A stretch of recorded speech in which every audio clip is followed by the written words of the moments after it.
At the Rikufu household, a boy is playing with 3 dog-like animals. However, upon closer inspection, they are not ordinary dogs but soul wolves. This sight is truly astonishing. Why are these 3 wolves so gentle and well-behaved like dogs? The answer lies in their special bond with the boy. The story dates back 1 year, in an endless expanse of mountains. The uncle, as usual, went into the mountains to check on the livestock or search for wild herbs. As he trekked along the steep mountain path, he passed by a stream and accidentally spotted a small, fur-covered figure nestled in a crevice between rocks. Filled with curiosity, he approached slowly to investigate. Upon closer inspection, he realized the figures curled up in the crevice were not puppies but 3 wolf cubs.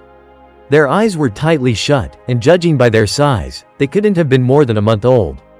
Huddled together, they looked weak and helpless. After a careful examination, the uncle soon discovered adult wolf fur nearby, likely left by the mother. Strangely, though, there was no sign of her. The uncle knew the harsh winter mountain environment well, with its drastic temperature drops at night. Without their mother's care, the cubs would surely perish.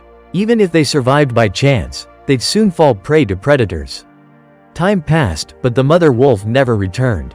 As the sun set, the uncle stood frozen, his heart heavy with conflicting emotions. Leaving them meant certain death. After deep thought, he finally decided to take the cubs home. One by one, he carefully placed them in a bag, gently tied it to his horse, and brought them back. His home was humble, sustained by generations of livestock herding. The children, familiar with cows and sheep, were overjoyed at the sight of the wolf cubs. They gathered around as if they'd found the world's greatest treasure, each eager to hold one. At the time, the cubs were still tiny, resembling puppies. Unable to eat solid food, the uncle hurried to prepare fresh goat's milk. The children, inexperienced, clumsily pushed bottles into the cubs' mouths, leaving them drenched but endearingly pitiful. Yet, to the cubs, those who fed them were like mothers. Under the family's care, they quickly adapted, toddling on short legs to nestle against the uncle's feet, as if his presence was their warmest refuge. Winter and spring passed quietly. The cubs grew under the family's devoted care, their soft appearances gradually replaced by striking wolf-like features, sharp eyes, sturdy builds, and unmistakable wild traits. Yet, thanks to the family's kindness, their once ferocious gazes now held a gentle charm. The boy still played with them daily.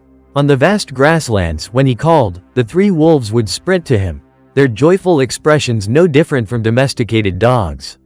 But as time passed, their wild instincts surfaced. Their teeth grew sharper, their stares more intimidating, and their temperaments wary. The wolfish nature in their souls became undeniable. One day, when the boy carried a sheep to the pen, the unthinkable happened. The wolves bared their fangs, growling low as if warning of vengeance. The uncle recognized this as their true nature. Though the family had always treated them kindly, taming them completely was impossible. Fortunately, despite their wildness, they never attacked humans, unlike their savage counterparts in the wild. As time flowed, the once small cubs matured into adults. Over 3 years, they occasionally revealed their wild side but never harmed the family. To this day, they play happily with the boy, as if they've become part of the family. The uncle knows they don't belong here. Sooner or later, they must return to nature. But as long as they remain, they'll be treated as family and friends.